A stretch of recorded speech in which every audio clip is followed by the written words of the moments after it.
What it do, confessors? How my babies doing?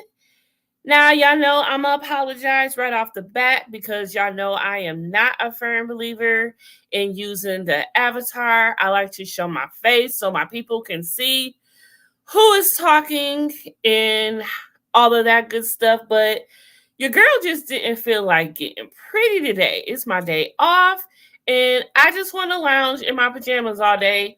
And I only plan on putting on clothes unless I'm going to get me something to eat. Now, my plan today is to have breakfast for dinner, which is pancakes and bacon. But I really want a Hall of Fame burger that me and my sister been wanting to go to. But that's neither here or there. Let's get down to business, shall we? Let's do this real quick. First of all, hi, Cool Gamer. Nice to see you. Okay, y'all. So I'm hurt. I'm so hurt right now. I am really, really hurt. And y'all may or may not know why. I did not want Big T to end his life. I was not ready for that. I did not want this. I didn't ask for this. I need a refund. I need everything because this is not what I wanted, boo-boo. This is not what I wanted. Hey, Monique, baby. How you doing, baby? I didn't want this, y'all. I'm so mad. But I don't know where it's going to go after this. I mean, I guess he can't be with Big T if I want him to get back with Uncle Clifford. So let's just get into it. I feel like I'm going to go backwards today because I am just so freaking happy and excited that this happened. Yes! Finally, Lil Murder and Uncle Clifford are, I can't say back together, but they in each other's arms. And I guess that's the best I can ask for right now. I'm really upset because we don't have another episode this Sunday. And now we gotta wait. But didn't I tell y'all they was gonna do something to make us mad that we was gonna have to wait? And now look what's happening. Now we gotta wait and see what this conversation is going to be. But let's just get through it, shall we? So let's get into it from the beginning. Now, I should have known, we all should have known that this was probably going to be it for Big T. Why? Because everything was going too good for them. You know, they have been on a spiral ever since he got out. And this was just too much of a good episode for them, if you know what I mean. You know, wasn't nothing popping off between them. Lil Murder gifted him a car, and look at him in so much disbelief and just in love with it all. Like, he really loved it, this man, y'all. He loved it, did him. And he is just so happy that he crying. I feel like he knew right there, like, man, I don't deserve him. Or maybe he felt like, I don't deserve this. But Big T, you did your time. Lil Murder would not be alive doing what he is able to do if it wasn't for him. He held him down. You know, I feel Lil Murder actually do owe him, if you feel me, because he just did him dirty when he got out. He didn't pay him no attention, no love, no nothing. He don't send Uncle Clifford postcards, but he can't send him one. I'm just saying. But it is what it is, okay? So the next clip was, oh, I am so upset at this.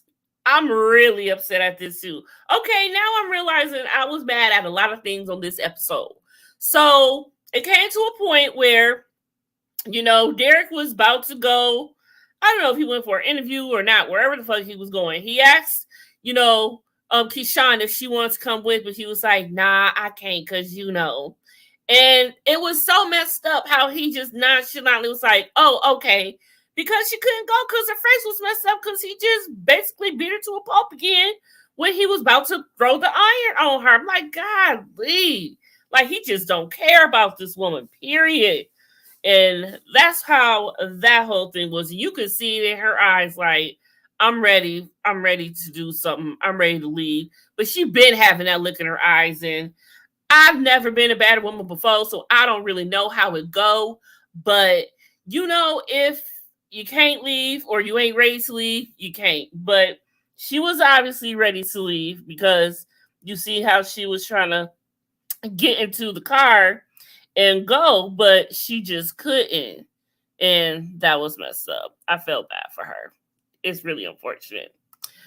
But this right here, this was a really nice moment. Lil Murda and Big T, they go out and have something to eat. And it kind of was like their first date. They've never really been out together like that. And ain't like they was just lovey-dovey and stuff. I mean, that's the most lovey-dovey they got right there when he tried to touch his hand. But, Big T was feeling something this whole entire episode, and you could tell. So when Lil Murda did reach for his hand, he quickly, brung it back. Like, I guess he felt he wasn't going to get all into this knowing what he was about to do. Because mind you, remember when he first got into the car and said, I'm going to just run around with you all day. The tour is over. So he was kind of reluctant, like, you ain't got nowhere else to be or whatever. I think he was going to try to go and off himself at some point then. But Lil Murda saved the day for him at least because he ended up going with him. But I think that's what he wanted to do the whole entire time. That's just my opinion. Sharon. I'm just saying. So when Derek finally does leave, this is what I was talking about. Derek finally does leave. Keyshawn went into a whole entire vent in the house and grabbed a gun, as you see at the top. Like, is this the same gun from last season that she had in her locker? Y'all remember that? Remember when she got that gun? I don't remember who she got it from, but I think this is the same exact gun from last season. So she packs up the kids in the middle. You see, she's ready to go. She's going. She's like, this is my time. I'm out. I'm done. I'm about to leave. I'm about to do this. Like, she was actually ready this time, y'all. She was ready. But then when she got in the car wouldn't start. Damn it, that car would not start. So she goes into the trunk and she sees that he did something, snatch the wires out, so she can't go nowhere. He knew that she was going to leave him. He knows that she wants to leave at this point. And he can't blame her. I'm hoping, like, at some point, I don't know. I know at this point, it don't look like she going to, kill him at this point. Because when she had the opportunity, when he came home, she had the gun in her hand when he rolled up. And as soon as he opened that door, she hid the gun behind that pillow. And I'm like, girl, why? Why didn't you do it? You got the pistol. Shoot him. Like Smokey was telling Craig mama to do on Friday when Craig was getting his ass whipped by Devo. Shoot him. But no, she, once again, backed out, hid it under the couch, and was like, nah, I ain't ready for this. But I guess the kids is home. The kids would have woke up to a bloody mess, and they daddy on the floor, unalive, and I guess they ain't how she wanted it to go down. But girl, you've got to do something. Something. You got it in you. You have been through too much to continue to keep going through this, Keyshawn. You have got to go. But I feel at this point, she ain't going to kill him. Maybe by the grace of God, something will just click into Derek and just be like, you know what? I'm going to let her go. Or maybe he should off himself. That would be even nicer. Find a gun and off himself. Oh, I just got a little tingle. That would be really nice. I think I can go with that. I would be able to deal with that. Yes. And I wouldn't mind it. So these two, I don't know. I really don't know what to say about these two right now.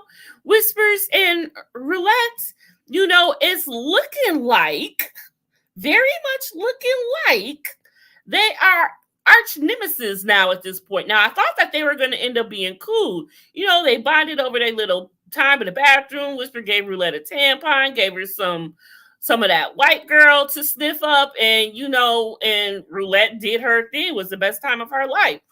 And so I thought that these two was actually gonna be friends. They got hired in together. They do their thing together. They the two that have to, you know, what's the word, equal up to Mercedes. Mercedes still does her thing solo, but these two together are like, I thought was a duo at some point, but now it's looking like it's about to be a situation up in here. Because if y'all remember, I don't think I got a picture, but y'all remember the first episode. What's the first episode? Where Roulette was giving some special attention in the VIP room or whatever to that dude. So that dude came back and now he won't Whispers, but instead of Whispers giving him special attention, the dude wanted to give Whispers special attention and he willing to pay for that. I'm like, what? And Roulette was basically like, what? And he's like, I wish you gave me that option. And I know that's right, girl. Shoot, what the heck is up with that? I do not know. But yeah, that was messed up. So I don't know what's going to happen between these two, because it was also a point where Whispers is looking at Roulette like she jealous of her. So is this about to be a situation?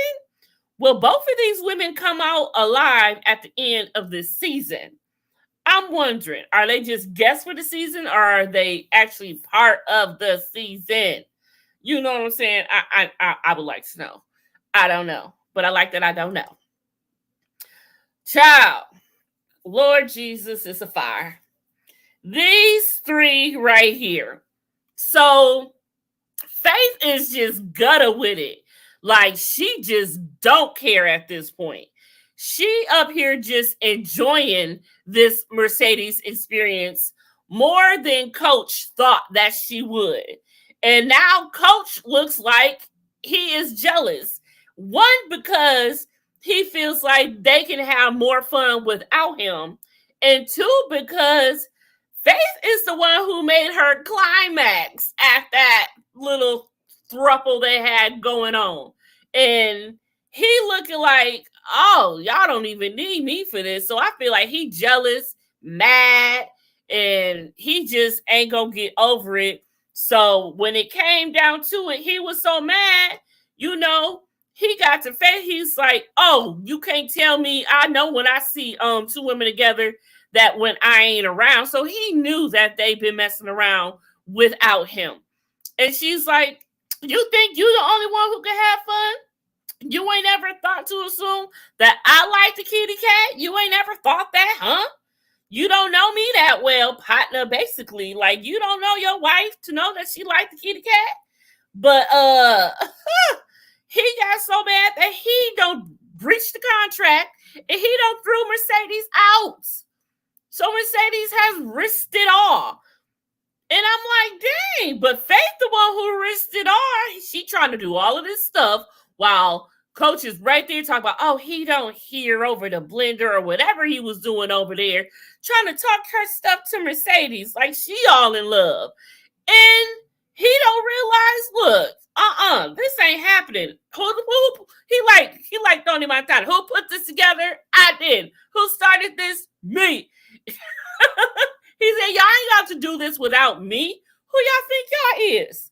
So, yep, now Mercedes is back at home doing whatever because he don't kicked her out because Faith don't blew it all. And that was Faith being greedy.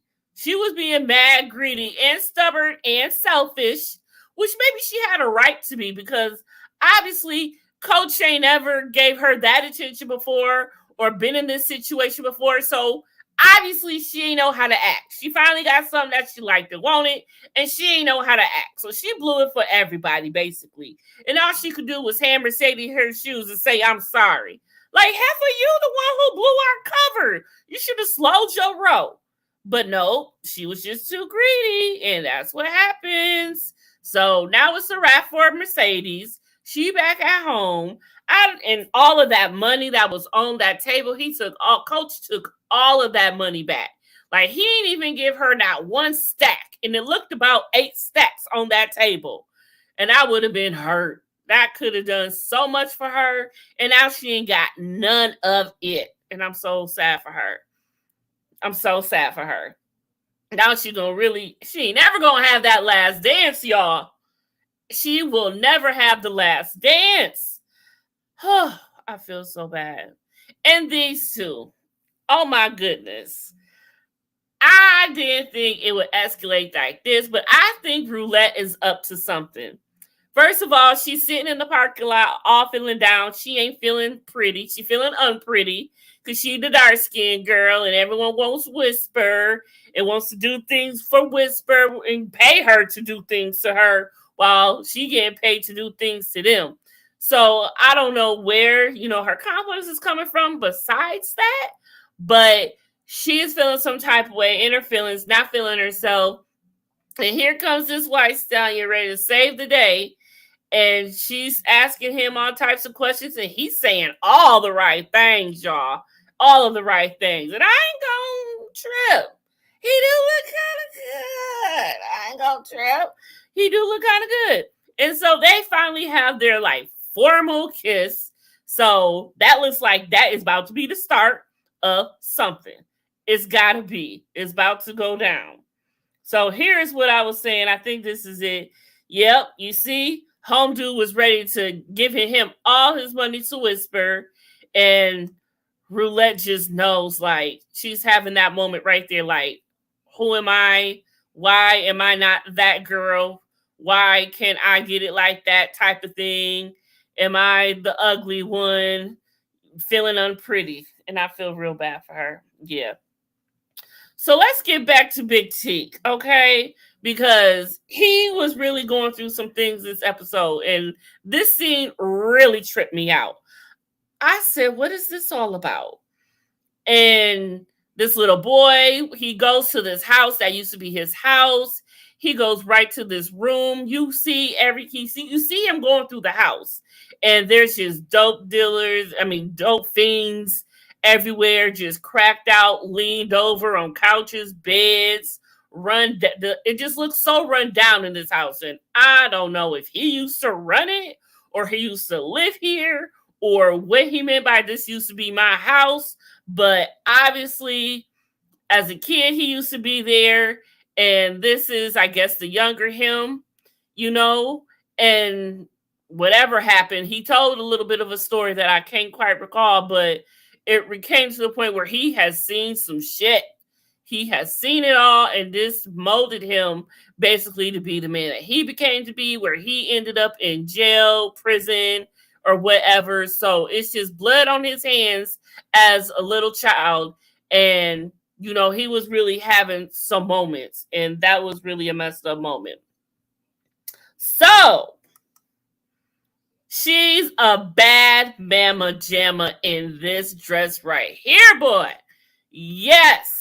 Work it, autumn nights. Yes, girl. And look at him. He looking at her like, yeah, I had that, and I'm about to have that again. Andre can't even contain himself. He looking like, yes, honey. Yes, yes, yes, yes, yes. So this whole thing, this scene was really slick of Autumn. She, gets in good with the woman in charge, and she gets the $1 million that she thinks she deserves for this. So I think she really about to do it. I think she's about to get how much was it, 10 million that she wants for the pink? She got in good with the right people behind closed doors, and it was so slick how she got up in that mug after she was kicked out, of course. But she slid right back in with the lady, and the lady was like, "Okay, you gonna be with me for the rest of the night. I got you. You my girl. You the bottle girl, basically." But then homegirl learned that, okay, you ain't the bottle girl. You in charge up in this mug. She let her know, yeah, I run the pink now. You want the pink? You're going to have to give me what I want for the pink. If you want your casino, you want your casino? You need to holler at me, because I'm the one. I be's that one. So after she finished politicking, she left Andre there to pick up the pieces with his mouth on the floor, kind of looking like, she made him look bad. And she kind of did. She made him look real, real small. But hey, that's what he get. So when he leaves, he goes back to his place or wherever he was at, and he's talking to, I think it was Corbin he was talking to on the phone. And he's telling her, look, she did what she did. You can't really be mad at her. And Corbin is just pissed. He is just going off. Like, he about ready to, he don't have it up to here with her. And that's his problem. I mean, Autumn's a bad bee. You got to understand that. So, then gets back to the crib. And child, it went down. Finally. It went down between her and Dre. Yes. And she gave it to him good, y'all. She told me, take charge. What you want me to do? He told her, crawl. She crawled to him too. She knew what she was doing. She knows what she's doing. She's using what she got to get what she wants. And I am not mad at her for that, girl. Do what you got to do. So, yeah, back to being sad. And we should have known from this scene also, because this was a beautiful thing between them. They were having a good moment, laughing, smiling, enjoying each other. It was peace. It wasn't no drama. It was no negativity. It was just all greatness between them. And the way that they was looking at each other in this scene was like, you knew the love was there. The love was definitely there. And it's just unfortunate because they sang together, rapped together, whatever you want to call it. They reminisced. And it was such a beautiful moment. I was smiling the whole time during this moment. And I just felt so bad when it got to this. Once they got back into the car and he's like, look, I can't take it. I'm not doing good out here. He feels like he ain't worthy. And then you've got Lil Murda crying like, don't do this. We about to make this money. We got a life to live. We got kids to make. We got money to get. We about to go back on this tour. And it's about to be everything. Like, he tried so hard. But you could tell when Lil Murda dropped that tear, he already knew Big T had made his decision. And there was nothing that he could do at that point. It was just over. And and that's what it was. And then that's when they showed the outside of the car and he pulled the trigger and it was over. And I wasn't sure, because they did it like that, I wasn't sure if he had turned the gun on him, because when Lil Murda got back out the car, he was staggering, had the blood all over him. And the way the blood was on him, it didn't look like it was splattered from Big T pulling the trigger on himself. And then he was looking up at his hand, and I thought maybe the bullet grazed him, or, I didn't know what was going on for a minute. So it was real intense for a second up in there. And I was like, oh no, please let everything be okay. Oh, child. Oh my God. I forgot about this scene. Oh man, this is so sad. This is like just the family, history is repeating itself in the family. So after Mercedes was kicked out of Coach's condo, his high rise, whatever, she went back home, just minding her own business, wallowing in her pity from everything. And here comes her daughter. Now, her daughter didn't really want nothing to do with her after she found out how young she had her and gave her up and never really tried to get her back. Well, so she feels. But she had no choice but to go to her mama crying because she needed her mama, because this girl is pregnant. Oh, my God. She is pregnant, y'all. 15, 16 years old, just like her mama. History repeating itself. She is pregnant. Ooh, jeez.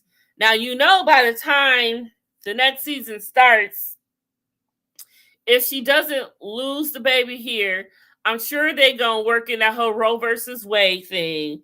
And she's going to have to keep the baby. So how is this really going to go, y'all? Imagine Mercedes, a grandma, still on the pole. And will that take into consideration her next step? Because who is a grandma on the pole? I don't know. I'm sure there are some. I'm sure there's many in this generation. But Mercedes, a grandma on the pole, I don't think she could handle that. That's going to put into some perspective for her. So she's going to have to figure out what she's going to have to do for her, her daughter, her grandchild, the whole bit. But I could not believe this. This girl is pregnant. But by who? I wonder if that's even a situation. Who is you pregnant by, girl? I got so many other questions on that too. Now, I don't know if anyone else felt this way, but y'all saw how Grandma Ernestine was just coughing and looked like she was sick. Her fever was high, blood pressure high, all of that was high. And I wasn't sure what was about to happen in the scene. I don't know if anybody else felt this way, but by the music that they was playing, I thought she was about to collapse on the floor and just be gone. I really thought that. I'm like, oh, y'all cannot kill off Loretta Devine. We is not having that. I am not having that. It ain't going down like this, partner. But there she is, just trying to get down to the stairs to the door because somebody knocking on the door. And I'm like, please don't let nothing happen to her. I can't have this. Not today. Y'all just took Big Teak away from me. Y'all ain't about to take Grandma Ernestine from me. We will not be having that. But child, no. It was freaking Lil Murder at the door. Wanting to see Uncle Cliff. And when Uncle Cliff had opened that door and he told him, I'm not okay. I am not okay. Uncle Clifford didn't think twice about it. He had him come into that door, and there they are across from each other, face to face. I screamed during this moment. Finally, all this time, y'all finally back together. And he just held him in his arms, y'all. Just, yes. Like, I'm there for you, kissing them. Like, it's going to be okay. It's going to be all right. I got you. Whatever Uncle Clifford was feeling, the hurt, the pain, the anger, the betrayal, I think went all out the window when he finally saw him and hugged him. And all I can say is, yes, I hate that Big Teak had to go, but he had to go in order for this to happen, y'all. This is how it goes, okay? So there he is. There they are, together at last. Yes. So now I cannot wait, y'all. We gotta wait 1 week, 2 weeks, basically. We a week basically through. But we don't get nothing this Sunday. And I'm not happy with that. It don't come back till the 24th. So is that actually 1 week or is that more? Hold on. Now I got to do my math and look at the calendar. Okay, it is. Okay, so we don't get one this Sunday, but it comes back next Sunday. This Sunday's the 17th, and the next Sunday is the 24th. So we only got to go 1 week. But dang, that's a lot for what just happened. So what is we gonna do, y'all? We just gonna have to reminisce and keep it what it is. But before all, I just had to put this. I am so slow and I am so upset that I did not realize what I was even seeing or realizing. Big Bones is Miracle Watts, Tyler's baby mama in real life. And that's so dope that they are playing lovers, I guess you want to call it, on camera together. Now, the way that scene, this ain't even her, because that is, that's Miss Mississippi. There she go. But the point was, while him and Big Bone was getting down, he kept seeing Miss Mississippi while he was with Big Bone, and she could tell. She was telling him, like, I want all of you next time. I don't want none of that. Wherever you was at, you come here with me. So that's going to be a problem if Keyshawn, Miss Mississippi, comes back. And that's going to be fun to see. But there was just this one line. Just this one little line. in the show that had me like, okay, P Valley, y'all be bringing it all. Yeah, she said this. I did not know what the Negro was too stunned to speak. Okay, when she said this, I rewinded it. I'm like, wait, come again? No pun intended, but come again? What? What did you say? She said that. I said, okay, y'all, P Valley, y'all nasty. Y'all just so nasty. But nonetheless, I think it's very cute that they are together. And they even have good chemistry on screen. And it's so good that I'm wondering if that scene between them was real. And that's how Miracle really got pregnant. Let me find out that's how she really got pregnant in real life by making this scene so real it was real. Apparently, it wasn't in her mouth when it's in her mouth that day because this girl is pregnant. But congratulations again to them, to Tyler Lepley and Miracle Watts in real life.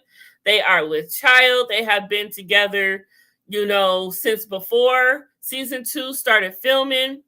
And they are just a hot couple. They both just so sexy and fine that they look great together. And I love it.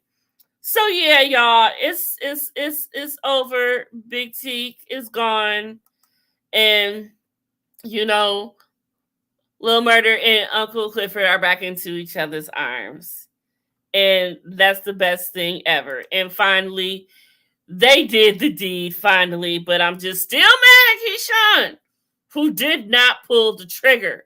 I need Derek to be gone at this point. The chickens are not clucking around here for me anymore. But y'all, if you're someone you know is struggling with mental health issues, depression, and or suicidal thoughts, there is help. National Alliance on Mental Health is this helpline, 1-800-950-NAMI and www.nami.org. For free confidential support and resources 24/7, National Security Prevention Lifeline. You can call or text these numbers. You are not alone. Just know that. Love yourself, love each other, take care of yourself. And on that note, I thank y'all for joining me today. I know it said we were going to go live at 8 o'clock, but I was ready to do this now because I got other things to do. But thanks for watching, y'all. And you know what it is. I'm out this nasty thing.